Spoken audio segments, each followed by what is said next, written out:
In the city of Ephesus, Paul's ministry was transforming lives. For 2 years he preached about Jesus, and many turned away from their pagan practices. People who had practiced sorcery burned their scrolls, worth a fortune, as a public act of repentance. The gospel was spreading, and the city was being changed. But not everyone was happy. Ephesus was home to the great temple of Artemis, one of the 7 wonders of the ancient world.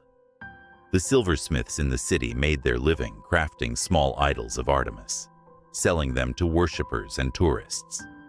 One silversmith named Demetrius saw the growing Christian movement as a threat to his business.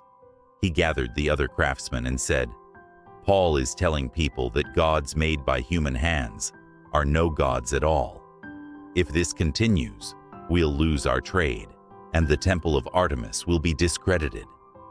The craftsmen were enraged, and soon the entire city was in an uproar. Crowds flooded into the theater shouting, "Great is Artemis of the Ephesians!"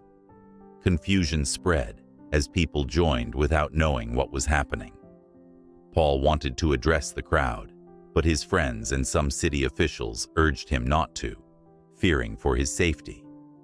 Meanwhile, the chaos grew. Finally, the city clerk stepped forward to calm the crowd. He reminded them, "Ephesus is the guardian of the temple of Artemis. Everyone knows this. If Demetrius and his fellow craftsmen have a legal grievance, the courts are open.